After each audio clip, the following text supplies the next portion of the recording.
Julio Cortázar decía, lo primero que aprendemos los escritores es a saber que las palabras se cansan y pueden ser manipuladas. Hay 52 universidades solo en Beijing que enseñan español, es decir, la carrera, no la lengua nada más.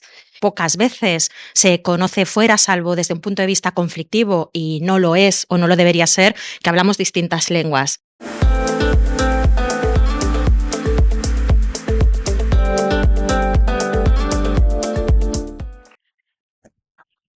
Esta mesa se llama Los Puentes de la Lengua y quiero presentarles a Rosa Beltrán, escritora mexicana, como dije hace rato, directora de difusión cultural UNAM.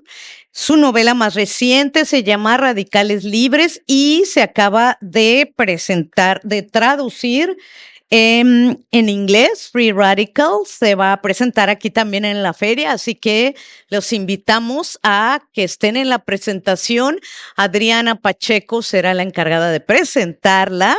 Por ahora, Rosa Beltrán conversará con el poeta, con el ensayista, con el crítico literario, director del Instituto Cervantes, Luis García Montero, autor de muchísimos, una obra amplísima. Alguna de ellas es Alguien dice tu nombre, Almudena. Bueno, y va a moderar esta mesa María José Gálvez, quien es directora general del libro, del cómic y de la lectura del Ministerio de Cultura y Deporte del Gobierno de España. Los Puentes de la Lengua. Adelante. Iba a decir, en primer lugar, buenas tardes, pero Luis y yo, Rosa, acabamos de aterrizar desde Madrid y es de madrugada para mí ahora mismo, con lo cual, buenas tardes, buenas noches o buena madrugada. Muchísimas gracias por estar aquí acompañándonos. Yo iba a empezar con unas palabras de Luis, si me deja. Más constantes que el odio y la avaricia, más fuertes que el rencor y las prisiones, más heroicas que el sueño de un ejército, más flexibles que el mar, han sido las palabras. Estamos hablando de tender puentes y yo al principio pensaba que era tender puentes a ambos lados del Atlántico. Estaba pensando en tender puentes entre España y México y también a través de Estados Unidos, pero después de escuchar la mesa de antes, he pensado que no pueden ser puentes solo de un lado del Atlántico a otro. Creo que tienen que ser puentes entre todas las comunidades y entre todas las culturas que compartimos, entre otras muchas cosas, la lengua. Yo quería preguntaros a los dos, lo primero, vuestros orígenes como escritores. ¿Por qué? ¿Cuándo? Hubo en vuestro caso, creo que ninguno de los dos, pero como antes hemos visto que sí, en las dos escritoras que estaban en la otra mesa, elección de idioma, elección, en tu caso, de género literario, aunque después también has escrito ensayo, también has escrito novela, y tú, Valeria, es que has escrito de todos los géneros. Valeria, Rosa, sí, perdona, como estaba Valeria, has escrito en todos los géneros literarios. Cuéntanos un poco de tu origen como escritora. Bueno, voy a empezar dando las gracias, por supuesto, a Deyanira Álvarez y a quienes organizan esta maravillosa feria. Me da muchísimo gusto estar aquí. Me da muchísimo gusto, Adriana Pacheco, que vayamos a conversar sobre Radicales Libres. Irma Gallo, verte por aquí, me encanta. Me encanta conversar contigo, Luis, de nuevo, siempre. Me gustó mucho de la mesa anterior ese inicio de la experiencia de extranjería que tuvieron ambas. Una por razones geográficas y la otra por razones de imposición de una lengua respecto de la lengua materna.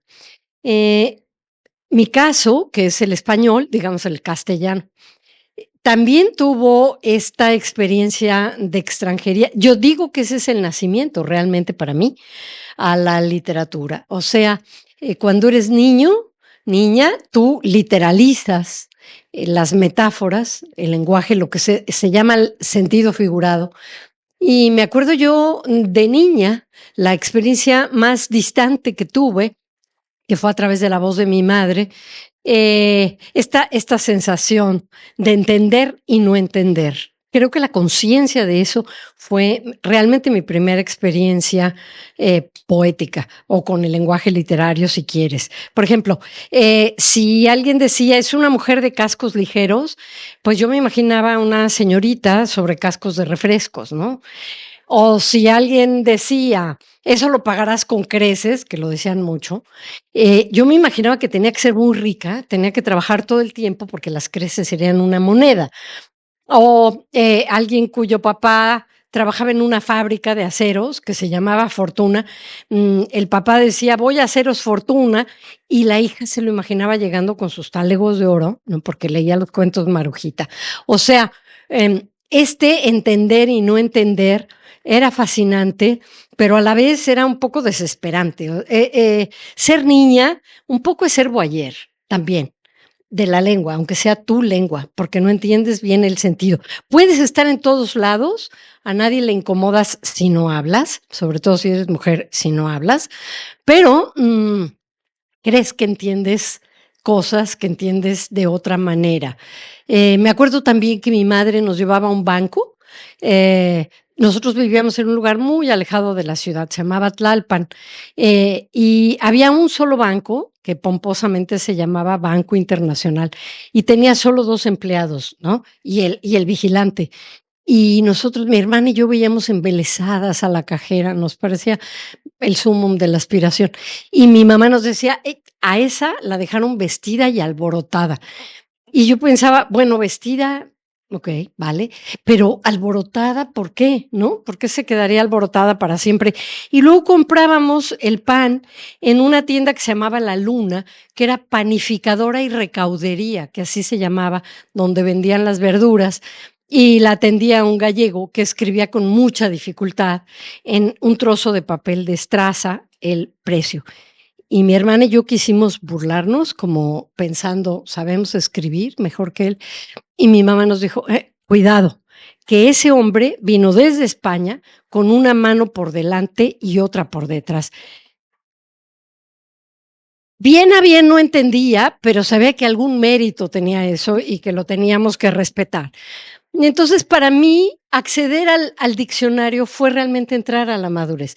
Cuando aprendes a llamarle al pan pan y al vino vino, accedes a una madurez, aunque sea precoz, pero también se va algo de al lado, algo intangible que tienen las palabras cuando no las comprendes del todo y que se recupera solo después a través de la poesía. Esa fue mi primera experiencia.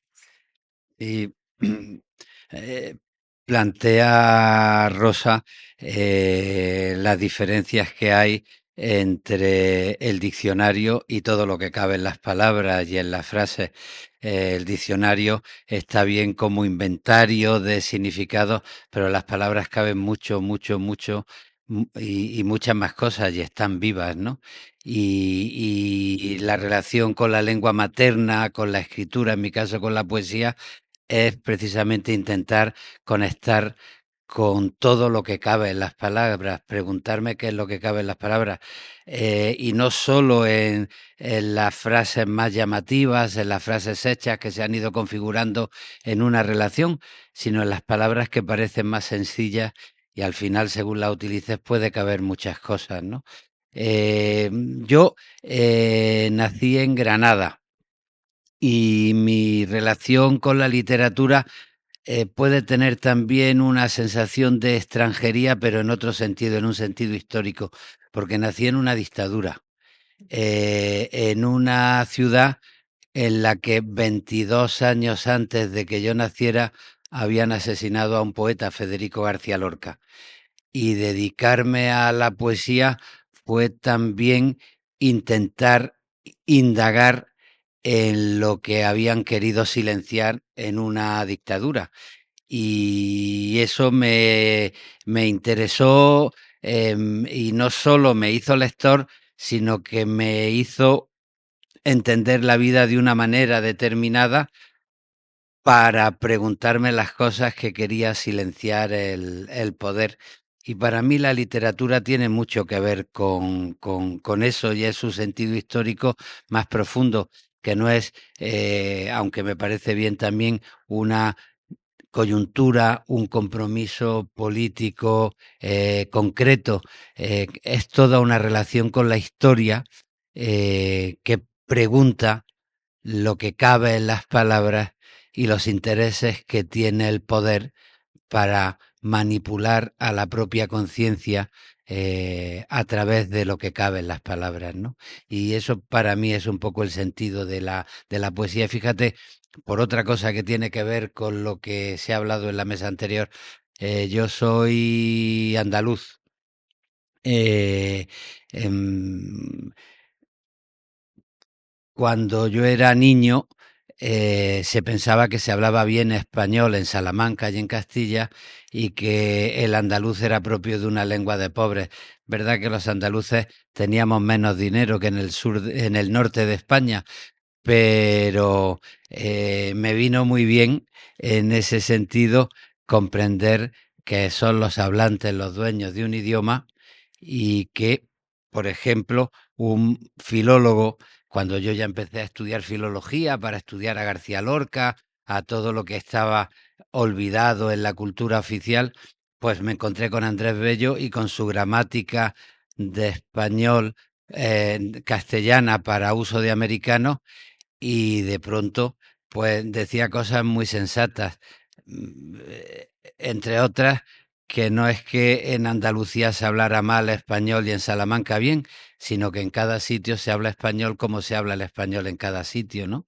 Y al mismo tiempo otra cosa que me parece muy, muy sensata, el respeto a la diversidad es una buena manera de encauzar la toma de conciencia de la importancia de la unidad. Es decir, que de pronto nos podamos entender en español, no ya los de Andalucía y los de Salamanca, sino los mexicanos con los chilenos y los de Argentina con Honduras, pues es también otra maravilla. De manera que respeto absoluto a la diversidad y a la manera maternal con que los hablantes utilizamos nuestro idioma y toma de conciencia de lo importante que es poder entendernos tantos millones de personas en un mismo idioma. Mi siguiente cuestión iba un poco en ese sentido. Aquella máxima de un Estado, una lengua, tan típica de la formación de los Estados-nación, ya no existe más. Nosotros que venimos de España sabemos bien, pero pocas veces se conoce fuera, salvo desde un punto de vista conflictivo, y no lo es o no lo debería ser, que hablamos distintas lenguas. Mi propia lengua materna no es el castellano. En España hablamos distintas lenguas y además están reconocidas en la Constitución. Es verdad que durante la época de la dictadura, hace el año que viene serán 50 años del final de la dictadura en España, pues era otro momento donde las lenguas, por supuesto, estaban prohibidas y se te encarcelaba por ello, pero desde que vivimos en democracia están reconocidas en la Constitución y los hablantes cada vez más pues vivimos en esa diversidad desde un punto de vista que yo creo que combina y no sustituye la identidad y la comunicación. Las lenguas sirven para ser quien eres, para sentirte parte de un pueblo, de una comunidad y para reflejar tu identidad, pero también para comunicarte, como tú decías, y para tender puentes con quienes no son como tú. Y por lo que estoy viendo en los últimos tiempos, yo creo que en México se está produciendo también ese efecto de reconocimiento de esas lenguas originarias, de esa riqueza que tenéis. Y bueno, y en esta feria el Instituto Cervantes con Luis García Montero y Raquel Calella ha traído ese grito hacia Roma de Federico García Lorca, traducido no sé a cuántas son, Raquel, a 27 lenguas originarias de distintos países de América, con lo cual creo que ese reconocimiento de la diversidad y ese tender puentes, no solo entre hablantes del mismo idioma, sino entre personas, creo que es un proceso en el que estamos trabajando, ¿no? Mira, esa diversidad lingüística a la que te refieres es algo de lo que tenemos conciencia también a muy temprana edad con la propia lengua. O sea, antes de que yo supiera que José Luis de Alba iba a clasificar el término españolismos, antes de que yo ni siquiera sospechara que iba a estar en la Academia de la Lengua, sabía ya que aunque se hablara de un español normativo, había muchas formas de hablar la lengua y que además me resultaban muy interesantes, me despertaban la curiosidad, porque en la propia lengua está también la idiosincrasia y está la educación sentimental, está todo. No es lo mismo decir estaba sentadita que estaba sentada, no es lo mismo decir estoy aquí esperando que decir en mexicano estoy en calidad de mientras. Esto segundo es casi una declaración metafísica. Así es como estábamos antes de morirnos, ¿no? En calidad de mientras estás vivo. Me encanta escribir en mexicano, no solo en español, y me encanta que se note la variación de códigos. Me encanta rescatar los dichos, porque en los dichos está la historia del poder, entre otras cosas. Ahora no traigo mi lista, pero si ustedes analizan los dichos sobre todo sobre la mujer, que se volvieron palabras sagradas hasta hace muy pocos años, se darán cuenta de cómo no es extraño entonces que en la ley y en los comportamientos cotidianos se refleje esa, esa cultura patriarcal, claramente, ¿no? En todo lo que hacemos.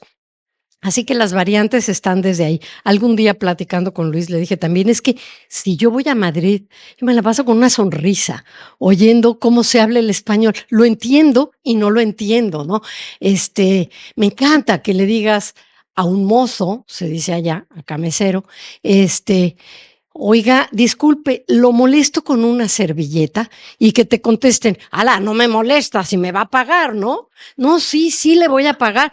Me molestaría, si me pide un taladro, pero una servilleta, ¿no? Y entonces empiezas una Más complicado es cuando algún amigo colombiano le pide a un camarero, ¿me regalaría una cerveza? Y dice, de ninguna manera usted la paga.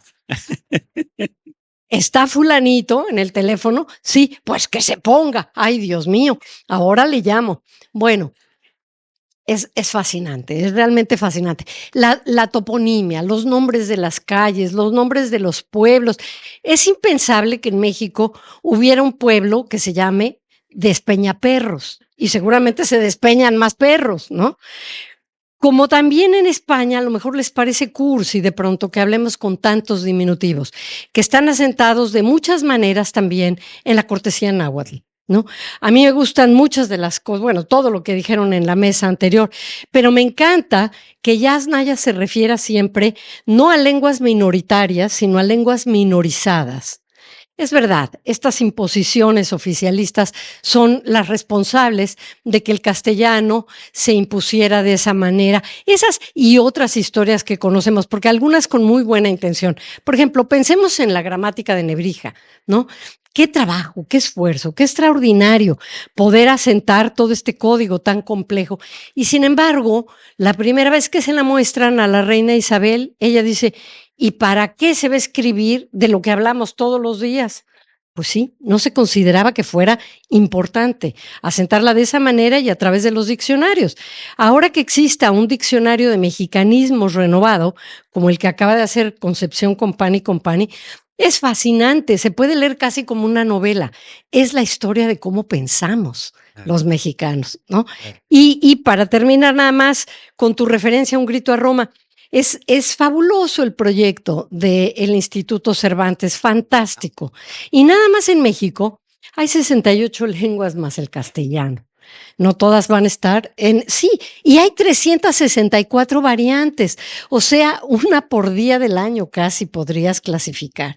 Y hay un verdadero trabajo de rescate que, claro, que implica un proceso pedregoso. Yasnaya también se refirió a los problemas de la traducción y de que entonces no sean lenguas que estén asentadas gramaticalmente y en las ediciones bilingües se pierda mucho de esta esencia y haya que atravesar primero por un proceso de construcción de lectores, pero yo creo que es un primer intento de reconocimiento y de asombro, porque de pronto en estas traducciones te das cuenta de cómo usamos el español de manera distinta por la influencia de estas lenguas que han resistido 500 años.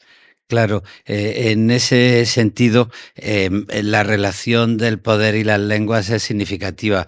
Antes se hablaba de cómo se había intentado en un momento determinado en México imponer un único idioma haciendo borrado de las lenguas indígenas, ¿no? Eso en la dictadura franquista pues ocurría también cuando se intentaba imponer el español frente al catalán, el gallego o el euskera.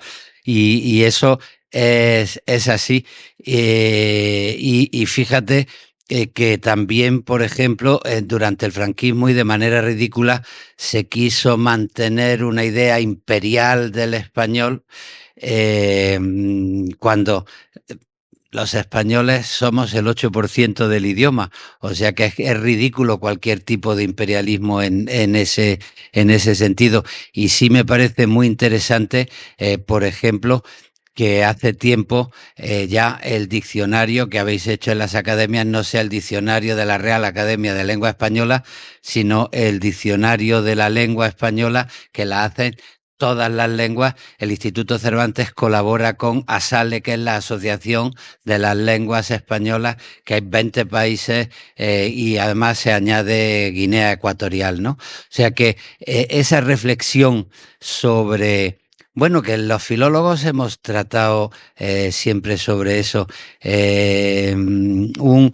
Rosenblatt, un polaco que se educó en Buenos Aires y que después fue a Venezuela, hizo el estupendo libro sobre unidad y diferenciación para mantener la riqueza de la unidad, pero el respeto a la diversidad, porque como lengua materna, pues se habla en sitios distintos. Y lo de lengua materna es importante porque no es lo mismo aprender inglés para rellenar un visado o hacer un negocio que para decir te quiero. Y porque es que hay mucha gente que sabe inglés pero no tiene nada que ver con el inglés de Shakespeare o de Eliot. Y en ese sentido la reivindicación de la lengua materna es la reivindicación de tener en juego muchos vínculos, y si no se respeta la diversidad se rompen esos vínculos, de manera que es muy, muy importante. Y bueno, a mí lo que me parece fundamental es comprender el sentido de la diversidad, que a veces en el lenguaje sexual es facilísimo de comprender, pero eso ocurre en todas... Desarrolla. Oye, Bueno, desarrollo. No, es que son ejemplos que siempre se ponen y que sirven después para que esos matices afectan a todas las cosas. Me estoy acordando, por ejemplo, un escritor español que salió al exilio, Francisco Ayala, estuvo viviendo en Buenos Aires y en Puerto Rico. Y cuenta de pronto de un conferenciante argentino que fue a la Universidad de Río Piedras, Puerto Rico, a hablar de el Martín Fierro. Y llega un momento donde recita una parte del Martín Fierro que dice: porque bicho que se mueve acaba en el asador. Y de pronto estalla una carcajada grande en la sala, porque la palabra bicho en Puerto Rico solo se utilizaba para una intención sexual. Y recuerda también el jaleo que se monta en Buenos Aires cuando llega la madre de otro exiliado y estaba con su mujer, y de pronto se mete en la guagua o en el autobús hacia el fondo y dice: hija, venid aquí, que aquí cogemos todo. Y todo el... Quiero decirte, son muy conocidos los chistes, pero es que eso ocurre con cualquier cosa, a la hora de llamar una planta o un árbol y tal. Y lo que es estupendo es que tengamos un diccionario donde estén todos los significados de la palabra en español, con todas las diferencias a lo largo de tanta extensión, ¿no? Cuando pensamos en cómo viajan vuestras ideas, vuestros libros por el mundo a otros lectores, siempre pensamos en la traducción como esa herramienta o como ese puente, ¿no? Y esa traducción es a otras lenguas. ¿Cómo viajan? Y yo creo que ya el diccionario es uno de esos puentes entre nosotros, entre quienes somos de distintos países, pero compartimos lengua, o compartimos una de las lenguas que hablamos. ¿Está viajando bien esas ideas? ¿Son caminos de ida y vuelta? no sé si bien, pero es un hecho que están viajando y que cada vez viajan más. Los procesos globales no solamente son económicos, no solamente tienen que ver con los gobiernos de los países, con el lenguaje de la ley, con la diplomacia, tienen que ver también con el lenguaje del día a día y de los afectos.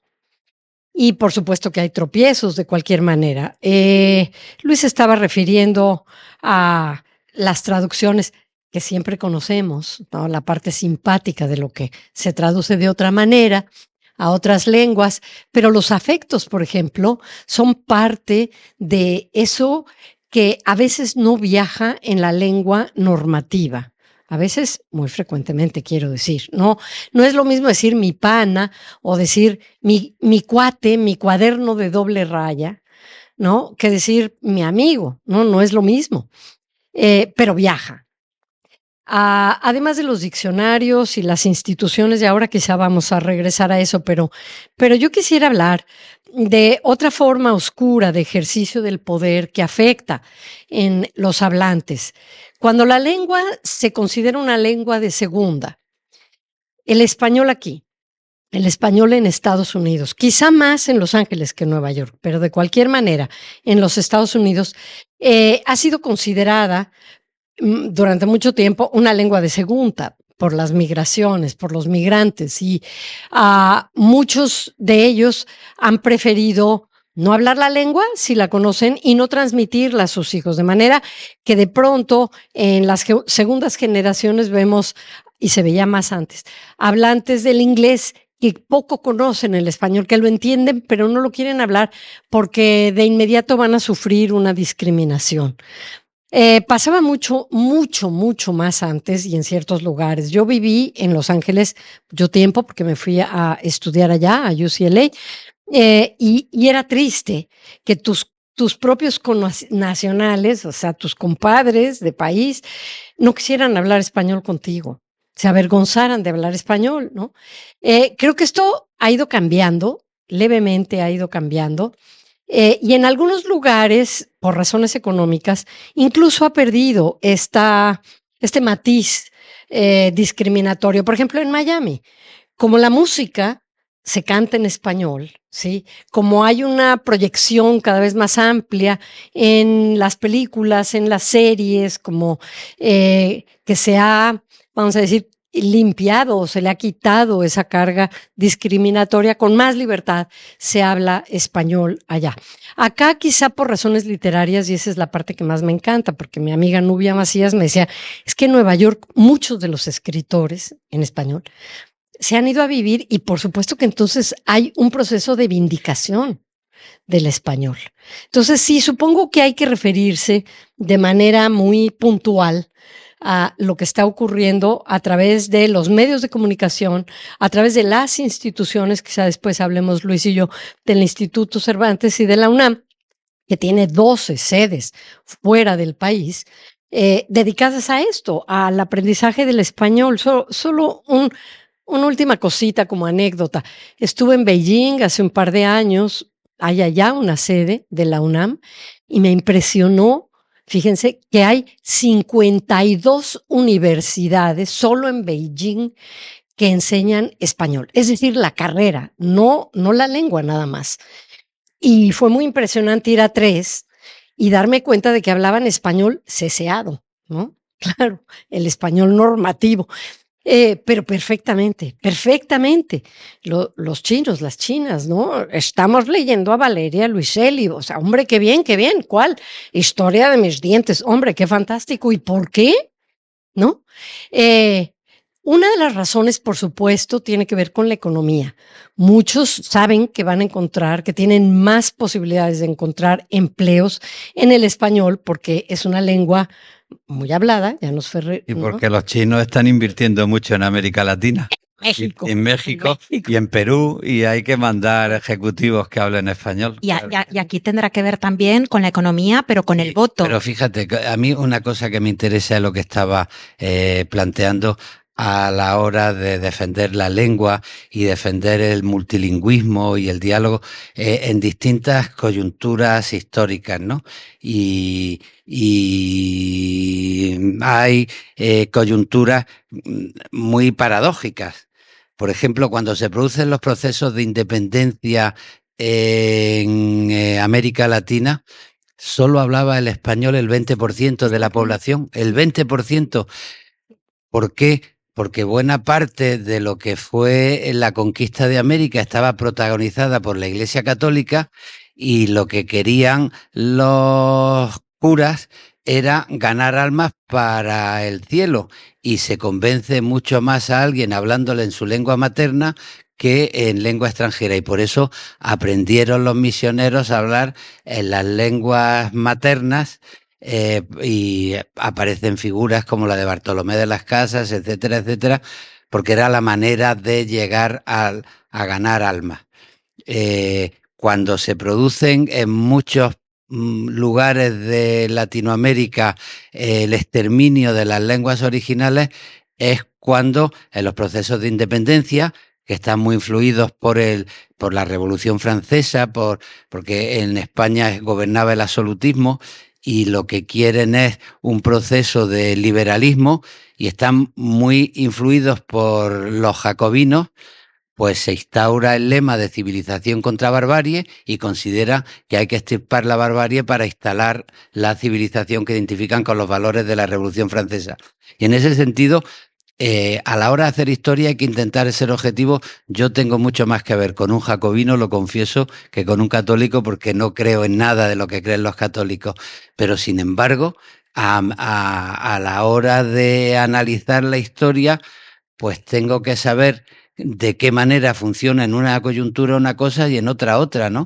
Y ahí la lengua siempre juega un papel especial. Por ejemplo, con Trump se intentó volver a la idea de solo inglés, que había sido una idea de constitución en los Estados Unidos cuando empezaron a unirse y a conquistarse estados que eran de lengua española. Estoy pensando en Texas, en California, y se estableció la costumbre de enterrar en los patios de los colegios los libros en español, porque constituir una nación era una sola lengua, y era el inglés.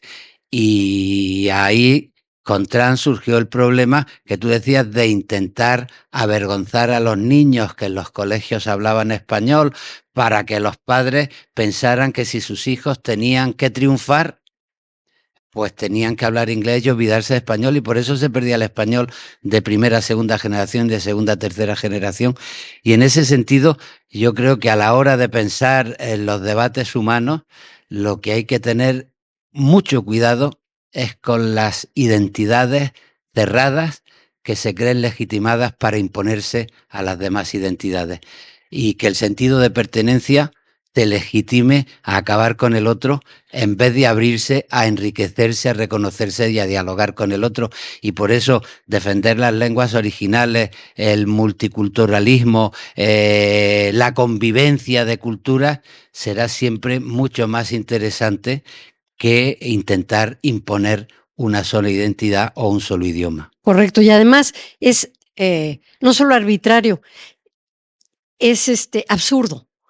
Ya vimos cuántos años han resistido las otras lenguas y seguirán resistiendo, y cómo de muchas maneras la lengua materna no se va a perder. Si tú ganas otras lenguas, no pierdes la lengua que ya sabes, ¿no? Te enriquece. Se hablaba también de la dificultad de la traducción al pasar de conceptos de una lengua que son intraducibles a la otra, y de cómo en este proceso de ir escribiendo un libro en las dos lenguas, Valeria ganaba porque se daba cuenta de cuánto se puede decir en una y cuánto en otra.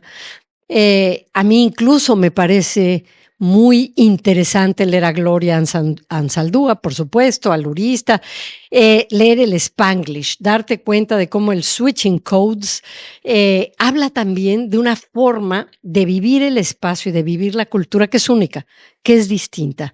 Una vez estando acá, al hablar dos lenguas, ganas, no pierdes de ninguna manera. Sí, porque intentábamos hablar de puentes, pero hemos hablado muchísimo de poder, del poder que supone también el imponer una lengua, el no considerar la diversidad lingüística. En imponer las palabras. El imponer las palabras.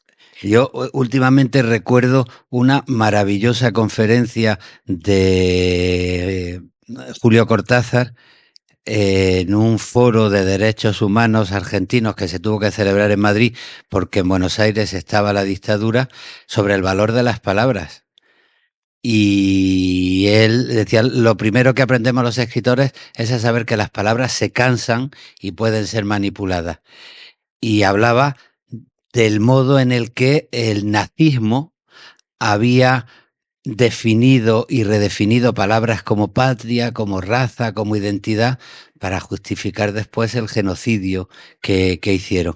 Y decía Julio Cortázar, y eso que los nazis no tenían a mano la televisión, porque ahora Videla mete las palabras a través de la televisión y juega con las conciencias a través de las palabras.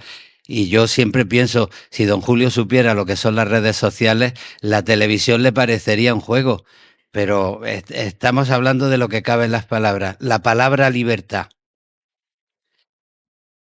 La gran construcción del pensamiento progresista y democrático para respetar la opinión del otro y generar un marco de convivencia donde se puedan respetar los sentimientos y las conciencias privadas. En la cultura en la que estamos viviendo, hoy la palabra libertad empieza a ser la ley del más fuerte. Libertad para ganar el máximo dinero posible, libertad para no pagar impuestos, libertad para hacer lo que te dé la gana, porque no hay ni derecho nacional ni derecho internacional que pueda limitar la esperanza de convivencia en el respeto al otro. Pero es que hablas de la palabra igualdad. ¿Y qué es la palabra igualdad?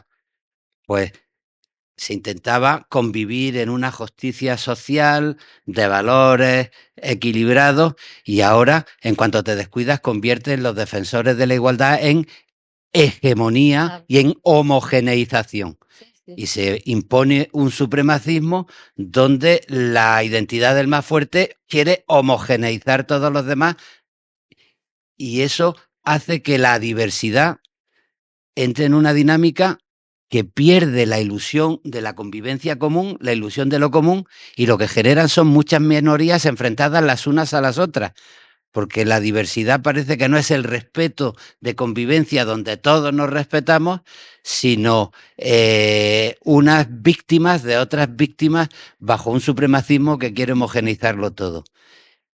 Quiero decirte que es que estamos viviendo en un tiempo donde hay que tomarse en serio reflexiones sobre el lenguaje y sobre la manipulación del lenguaje y sobre el intento de legitimar identidades cerradas a través de imponer un vocabulario que acabe con los valores de los derechos humanos. O sea que yo, estos lenguajes a mí me parecen, estas discusiones a mí me parecen muy necesarias y son la base de la literatura. ¿No te parece paradójico que con las mismas palabras existan los totalitarismos de derecha y de izquierda, que usen exactamente las mismas y que la finalidad sea el poder, sí, aplastar, y que la poesía y la literatura sea lo primero que desaparece en los regímenes totalitarios? Claro, porque la poesía es el espacio donde la palabra significa esto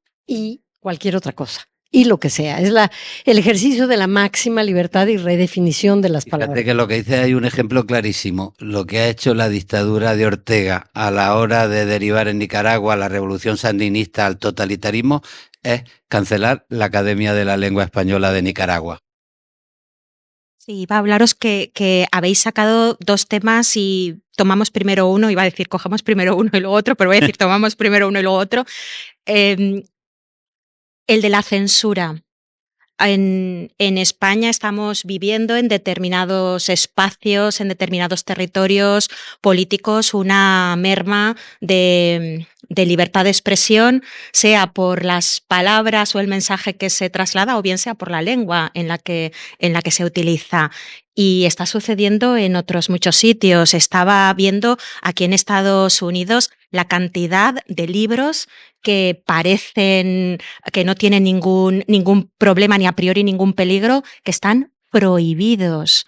Es un peligro de nuestras libertades básicas y volvemos a lo que decía Luis, ¿no? Ya no importa en la lengua en la que te sientas identificado, te comuniques, sino qué estás intentando contar, ¿no? Que sea al final el lector, el ciudadano, el que elija. Ese sería uno de los problemas el que nos enfrentamos ahora y que precisamente no establece puentes, sino que los dinamita. Pero estamos hablando de la imposición de un poder desde los gobiernos como si fuera la única forma de censurar al lenguaje. Y hay otras censuras que son tan o más perversas y de las que no nos percatamos, por ejemplo, la del mercado. Sí, si sometemos toda la literatura, y aquí estoy entendiendo poiesis como algo muy amplio, creación, no estoy hablando de un género, estoy hablando de todos, pero de un uso particular de la lengua para expresar algo. Si hablamos de que el mercado solamente se ocupa de los libros que se venden, entonces las palabras se venden. Si confundimos literatura con autoayuda o con cualquier otra forma de imposición de una idea, entonces también estamos frente a la censura. Si hablamos solamente de lo que ocurre en redes sociales como quien tiene más likes, y esa es la máxima aspiración, a ser gustado, estamos hablando también de una dictadura, de una censura. Por supuesto que la otra es tan obvia que ni siquiera me voy a referir a ella, pero sí a cuando desde los gobiernos aparentemente abiertos hay la imposición de lo que se debe decir o lo que se debe escribir o cómo se debe usar el lenguaje, de manera que son los propios usuarios quienes se censuran. Es decir, también la autocensura es un drama de nuestro tiempo. La censura en mi país, por ejemplo, a los periodistas, si hay el número que hay de muertos por ejercer el periodismo, pues es evidente que detrás hay una forma de censura de grupos, no necesariamente el poder de los gobiernos, aunque también, ¿no? Entonces, la censura y la autocensura es un campo muy grande, muy peligroso, y en este momento me parece a mí que muy presente, que hay que tener alerta sobre eso. Sí. Planteáis cosas que tienen mucho interés en la reflexión del mundo en el que vivimos. Desde luego, la censura, para quien ha vivido en una dictadura, y yo me eduqué en una dictadura, empieza por el poder de alguien a negarle al otro la palabra. Eso es un modo de censura. Pero después hay otras muchas censuras en juego que tienen que ver con lo que plantea Rosa. Estamos viviendo en una época que está creando muchas situaciones para que la gente diga lo que piensa sin pensar lo que dice. Digamos, el tiempo está tan mercantilizado en un instante de usar y tirar que hay mucha gente que se cree los bulos y se lanzan bulos y la gente se lo cree porque además a veces la verdad, y en eso tiene que ver la literatura, está llena de matices y suele negociar con el conflicto, y sin embargo una mentira bien preparada no tiene matices ninguno, está para que piques el anzuelo y te la creas, ¿no?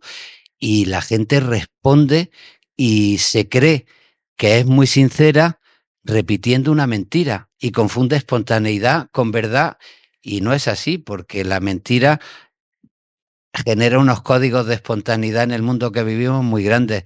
Ese es un problema serio a la hora de reflexionar sobre la libertad, y por eso también pues la educación se degrada, se confunde cultura con entretenimiento y se evita que haya gente con conciencia para pensar lo que dice antes de decir lo que piensa. Eso por una parte. Y por otra parte, y eso lo planteabas tú también, una cosa que a mí me preocupa, tenemos una serie de valores que creo que merecen la pena. Para mí son los valores de la democracia y los derechos humanos que creo que merecen la pena. Y eso tiene que ver con la libertad, con la igualdad, con la fraternidad. Y cuando esos valores se manipulan y se corrompen, se le dan muchas armas al enemigo. Es decir, si de pronto un señor que habla en nombre de una revolución socialista se convierte en un estalinista y en un criminal, pues le da muchas armas al que no quiere igualdad ninguna porque quiere la ley del más fuerte. Y parece que o la autoridad de la selva o que no haya Estado. Y eso ocurre también con las mejores banderas que muchas veces generan discursos que se pervierten y acaban favoreciendo al enemigo. En España, por ejemplo, hay algunas dinámicas que están poniendo en peligro un sentimiento feminista militante muy fuerte porque utilizan pues una cancelación. Esto no se puede publicar porque no es políticamente correcto. Y inmediatamente hay miles y miles y miles de personas que en nombre de la libertad dicen que el feminismo es una barbarie y se manchan las bellas banderas. Y por volver a la autocensura, fíjate que ahora con las redes sociales, pues y además hay muchos espacios organizados de la extrema derecha para crear insultos, mentiras, bulos. Si de pronto se está intentando imponer una ley en contra de la violencia machista, pues sale una actriz apoyando la ley en contra de la violencia machista. Y al día siguiente hay miles y miles y miles y miles de insultos en las redes sociales.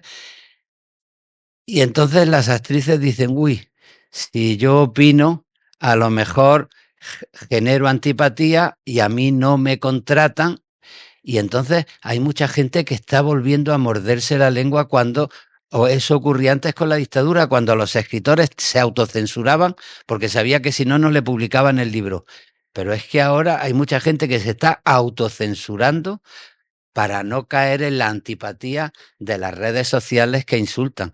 De manera que todas estas cosas está muy bien hablarlas para defender la valentía, la inteligencia y la conciencia de la cultura. Cultura woke, la acabas de mencionar, otra de las formas más fuertes de censura, lo que es políticamente correcto. Por supuesto, al comunicarnos en la vida cotidiana, sabemos ahora que hay taras del pasado que no se deben repetir y que están marcadas en la lengua, ni quién lo va a negar. Pero si en la literatura tú impones la censura y cambias el texto de autores que escribieron como escribieron en su tiempo y que responden a ese tiempo, estás imponiendo formas de censura que son perversas, estás permitiendo el texto, ¿no? Hablaste de la cultura woke, hablaste de la posverdad, las mentiras repetidas, aún con el lenguaje más correcto y las peores intenciones, sí, por supuesto, y el feminismo. En mi país acaba de elegirse por primera vez a una mujer como presidenta. No saben el revuelo que ha originado el hecho de que ella se diga presidenta y se use la A al final, ¿no? Pero hay una intención, por supuesto, las palabras siempre tienen una intención. Y México, pues es, como sabemos, el lugar donde se originan los machos a través del cine mexicano de la época de oro.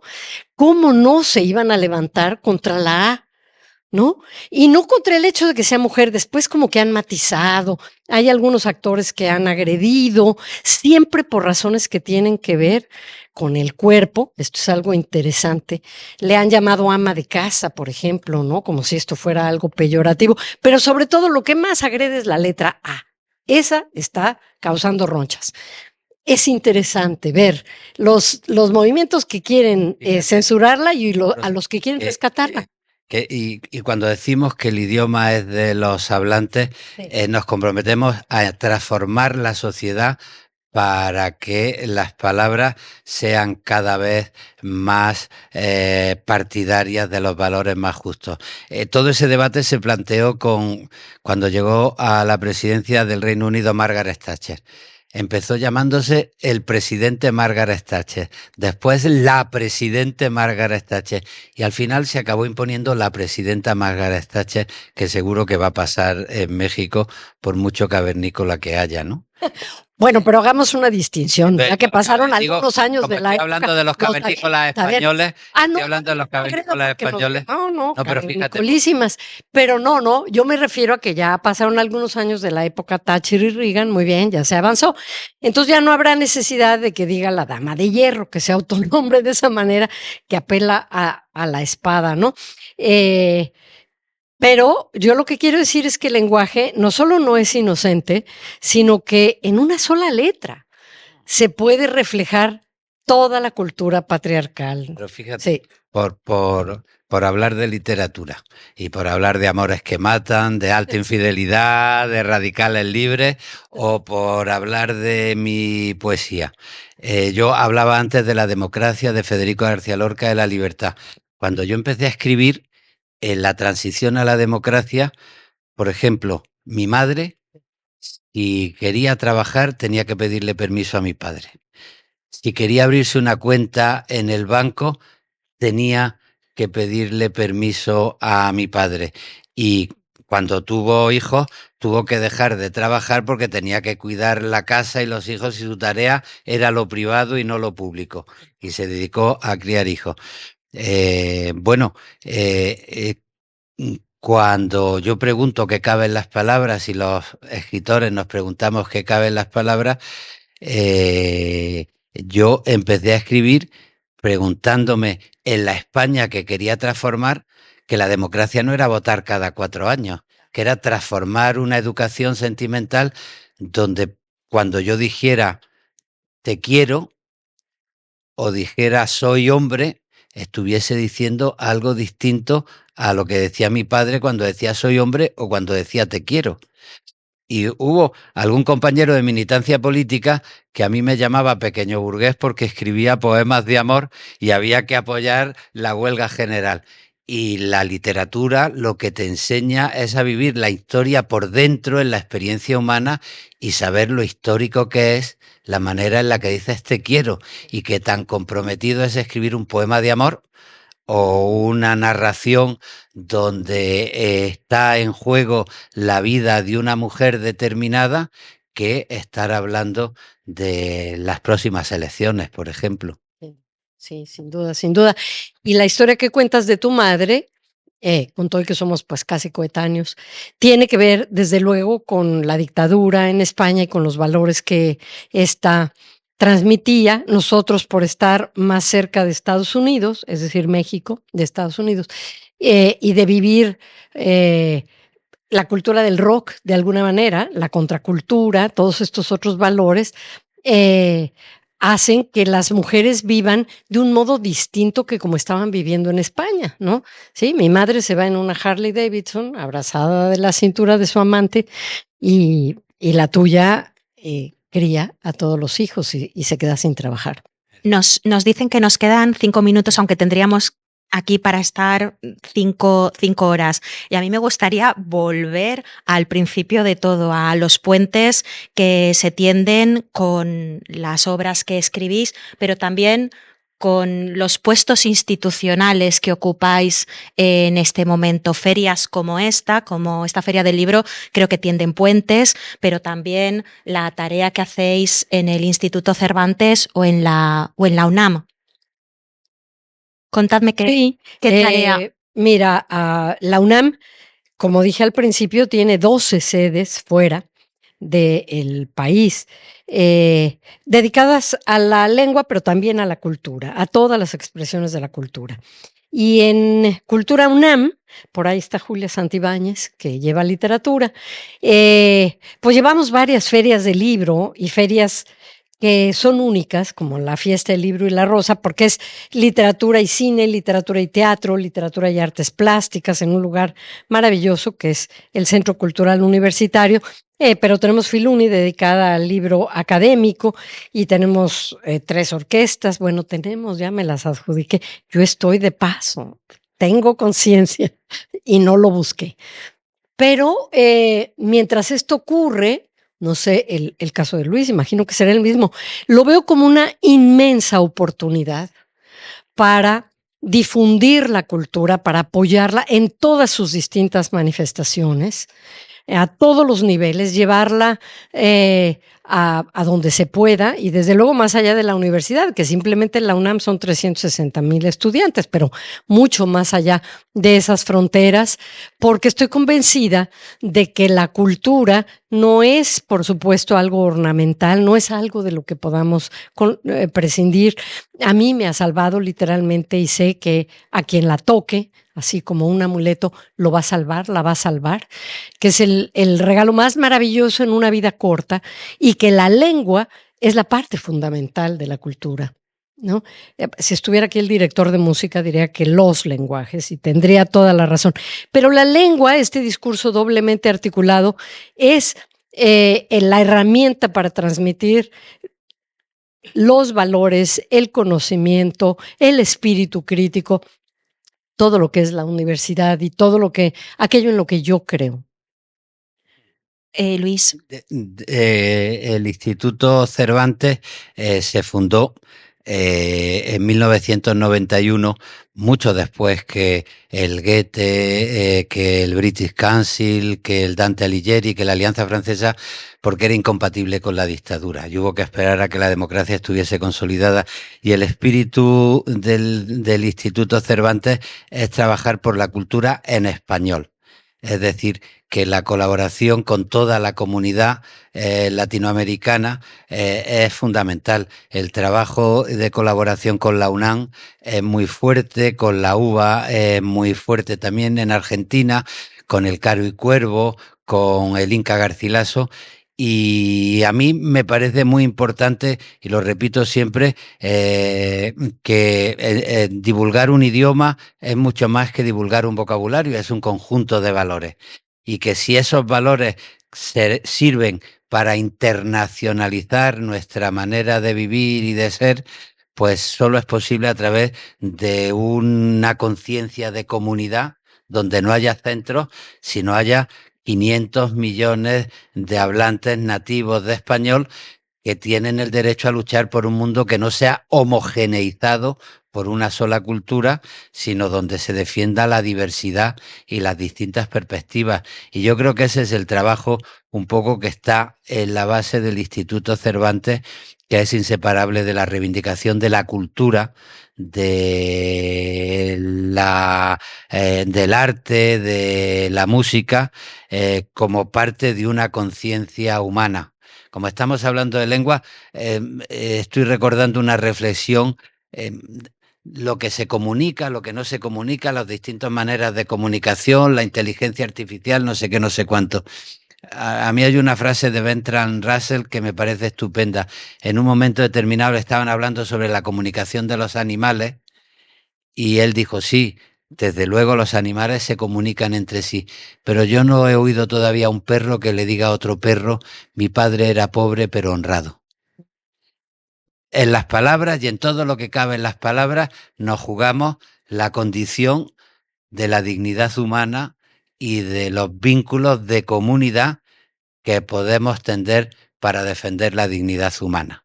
Sí. Y en ese sentido, a mí me parece que reivindicar la cultura pasa, y reivindicar la utilidad de la cultura pasa por defender el alma del ser humano.